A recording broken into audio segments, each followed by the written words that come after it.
अगर आप इनफर्टिलिटी से जूझ रहे हैं और आपको कंसीव करने में प्रॉब्लम हो रहा है, आपकी शादी को बहुत साल हो गया है लेकिन आपका बेबी कंसीव नहीं हो रहा है, तो आप डॉक्टर के पास जाते हो और उसमें उसके बाद आपका बहुत सारा टेस्ट होता है, ब्लड टेस्ट होता है, आपके हस्बैंड के टेस्ट होते हैं, उसके बाद आपका जो भी नॉर्मली जो टेस्ट वगैरह होते हैं उसमें भी अगर कुछ पता नहीं चलता है तो आप उसके बाद डॉक्टर और एक मोस्ट इम्पॉर्टेंट टेस्ट आप लोगों को देते हैं करने के लिए। तो आज उसी के बारे में बात करूंगी आपसे और डिटेल्स में बात करूंगी। तो आइए शुरू करते हैं। Hi everyone, welcome back to my channel Saanvi with mama. और आप सब कैसे हैं? आई होप सब अच्छे होंगे।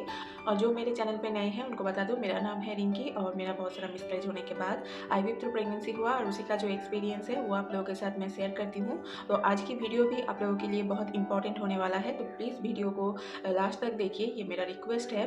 तो लाइक करो, शेयर करो, कमेंट करो, कुछ करो ना करो, लेकिन वीडियो को लास्ट तक देखिए। लेकिन मेरा बोलने का ही है आप लोगों को थोड़ा याद दिलाने का, क्यों आप लोगों को थोड़ा इन्फॉर्मेटिव लगे तो प्लीज़ वीडियो को लाइक कर दीजिए और शेयर कर दीजिए आपके फ्रेंड और फैमिली में किसी को ज़रूरत है तो उनके साथ। और मेरे से जुड़े रहने के लिए प्लीज़ मेरे चैनल को सब्सक्राइब कर दीजिए और पास में जो बेल बटन है उसको प्रेस करके नोटिफिकेशन ऑन कर लीजिए। तो जैसे कि आप शादी के बाद प्रेगनेंसी प्लानिंग करते हो या फिर ट्राई करते हो तो कंसीव नहीं होता है, या फिर आप इनफर्टिलिटी से जूझ रहे हो, तो डॉक्टर के पास जब जाते हो तो डॉक्टर आपको बहुत सारा ब्लड टेस्ट वगैरह देते हैं, हस्बैंड की टेस्ट देते हैं। ये सब अगर रिपोर्ट सही आता है उसके बाद आपका ट्रांसवाजाइनल जो अल्ट्रासाउंड होता है उसमें देखते हैं कि कोई प्रॉब्लम है कि नहीं है। अगर इससे भी आपको कोई भी कंसीव नहीं होता है तो मोस्ट इम्पॉर्टेंट एक टेस्ट देता है। तो वो क्या है? वो है HSG टेस्ट। तो ये HSG टेस्ट क्या होता है इसको लेके मैं डिटेल्स में आज बताऊंगी। मैं पहले एक वीडियो अपलोड किया है, मैं उसका लिंक आपको डिस्क्रिप्शन में भी दे दूंगी और आई बटन पे भी दे दूंगी। तो वो था कि मेरा जो मिसकैरेज हुआ था उसके बाद मेरा कौन कौन से टेस्ट हुआ था, उसमें मैं ये टेस्ट के बारे में भी मैंने बोला है। तो उसी को लेके स्पेसिफिकली मैं ये वीडियो बना रही हूँ आज की, क्योंकि उस वीडियो में आप लोगों ने बहुत सारा कमेंट किया है इसके बारे में। तो उसी का जो डिटेल्स अभी जानकारी उसमें नहीं दिया था तो वो मैं इसमें डिटेल्स में शेयर करूँगी। तो प्लीज़ वीडियो को लास्ट तक देखिएगा और कोई भी क्वेश्चन होगा तो प्लीज़ आप कमेंट बॉक्स में कीजिए, मैं कोशिश करूँगी उसकी रिप्लाई करने की। तो आज की इस वीडियो में क्या क्या रहेगा, तो आज की वीडियो में मैं बताऊँगी HSG टेस्ट क्या है, इसमें क्या क्या करते हैं, कैसे HSG टेस्ट होता है, इसमें पेन होता है कि नहीं होता है, आपको एनेस्थेसिया किया जाएगा या नहीं किया जाएगा, और ये कब होता है, मतलब ये टेस्ट आपको कब देंगे डॉक्टर, और ये HSG टेस्ट करने में आपको कितना टाइम लगेगी, और अगर आप IVF कराना चाहते हो तो IVF में ये HSG टेस्ट होता है कि नहीं होता है, ये भी मैं आप लोगों को आज बताऊंगी। और मेरा कितने बार ये HSG टेस्ट हुआ था और कब कब हुआ था, किस वजह से हुआ था, ये भी आप लोगों के साथ मैं शेयर करूंगी, लास्ट में ये शेयर करूंगी मैं। और HSG टेस्ट क्या है? ये है एक एक्सरे टाइप, मतलब एक्सरे, मतलब जो ओवरी है, जो फिलामेंट ट्यूब है, जो हमारा यूट्रस है, उसको देखने के लिए ये एक्सरे किया जाता है। और इस एक्सरे में आपको पता चलता है कि आपकी जो फिलामेंट ट्यूब है वो ब्लॉक्ड है या फिर फुली ब्लॉक्ड है या फिर थोड़ा बहुत ब्लॉक होने लगा है, या फिर आपका यूट्रस का पोजीशन क्या है, शेप क्या है, या फिर आपकी ओवरी में कोई प्रॉब्लम है कि नहीं है, और ट्यूब ठीक है कि नहीं है, और यूट्रस जो है वो सही है कि नहीं है, ये देखने के लिए ये टेस्ट किया जाता है। तो इसी से डॉक्टर को पता चल जाता है कि आपकी यूट्रस में या ट्यूब में कोई प्रॉब्लम है कि नहीं है। तो उसका सल्यूशन फिर बाद में डॉक्टर मेडिसिन या ऑपरेशन कुछ भी करना है तो वो बाद में आप लोगों को सजेस्ट करते हैं। तो इसी की वजह से ये HSG टेस्ट होता है। तो मेरा जो पहला वाला जो वीडियो मैंने अपलोड किया था उसमें बहुत सारा कॉमेंट आते हैं कि दीदी HSG टेस्ट में कितना पेन होता है और ये आपको होश में किया जाता है, बेहोश करके किया जाता है। तो इसका मैं आंसर करती हूँ, आप आगे देखते रहिए।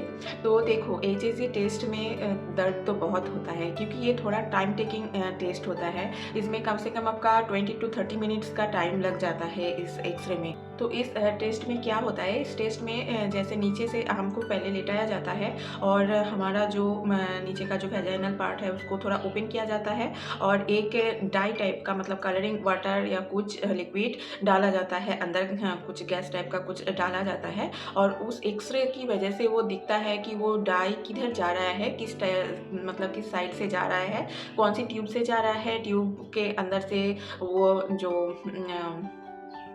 ओवरी से आके निकल रहा है या नहीं, ये पता चलता है। तो इससे पता चलता है कि आपका ट्यूब ओपन है, या फिर अगर न जाके ट्यूब में रुक जाता है और बाहर नहीं आता है तो पता चल जाता है कि आपका ट्यूब ब्लॉक है। तो ये चेक करने के लिए ये टेस्ट देते हैं। तो इसमें देखो, एक तो आपका वो वेजिनल पार्ट ओपन किया जाता है, ऊपर से जो लिक्विड अंदर जाता है, तो इसमें तो डिस्कम्फर्ट बहुत होता है, पेन भी बहुत होता है।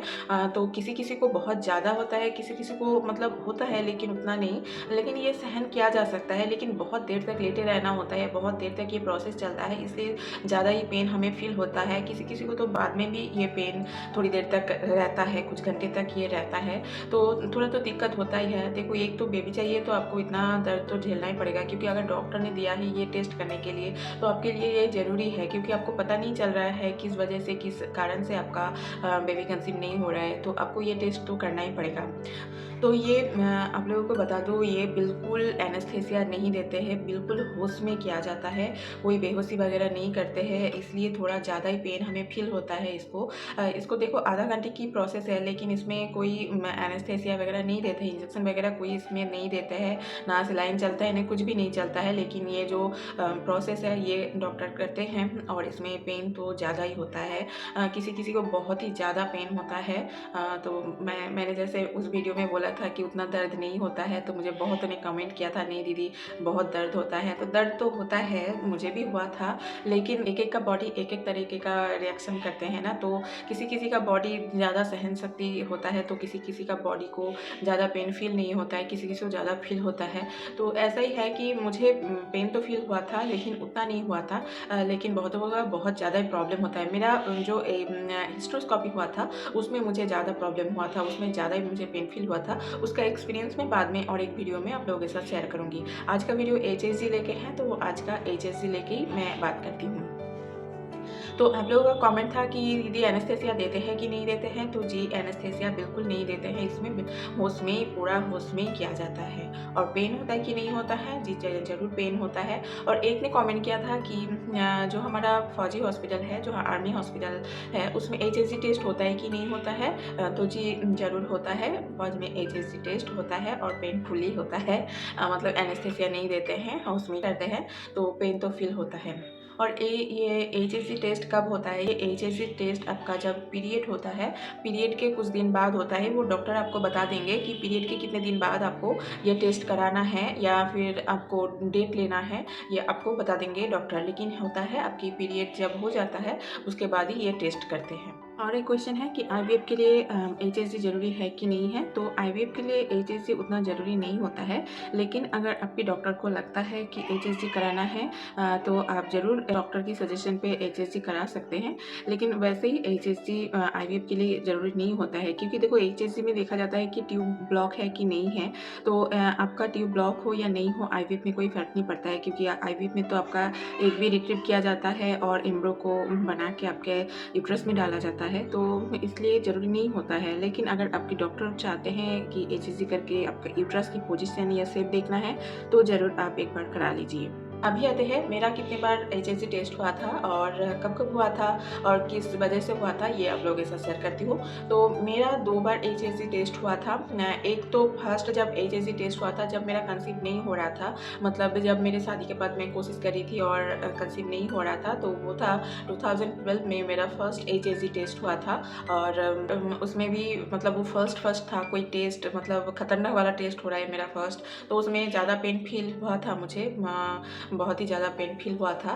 तो बस वही उसी वजह से हुआ था कि मेरा कंसीव क्यों नहीं हो रहा था, और उसी में मेरा प्रॉब्लम पता चला था कि मेरा यूट्रस की पोजीशन हार्ट शेप है, मतलब बाइकॉर्नेट यूट्रस है मेरा। तो फर्स्ट मेरा 2012 में जो HSG टेस्ट हुआ था उसमें हुआ था, और सेकेंड मेरा HSG हुआ था 2019 को। तब भी मेरा मतलब कंसीव नहीं हो रहा था, मेरा मिसकैरेज हुआ था और उसके बाद कंसीव नहीं हो रहा था और मुझे IVF कराना था। तो मुझे फिर बोला कि और एक बार HSG करके देखते हैं कि आपका ट्यूब वगैरह ओपन है नहीं है, या फिर कोई प्रॉब्लम हो रहा है कि नहीं हो रहा है, ये जानने के लिए मेरा सेकेंड टाइम HSG हुआ था। और इसमें मुझे फर्स्ट टाइम जितना पेन हुआ था उतना पेन मुझे इस टाइम नहीं हुआ था। मैं मतलब टेस्ट होने के बाद खुद ही चल के घर गई थी, उतना तकलीफ नहीं हुआ था।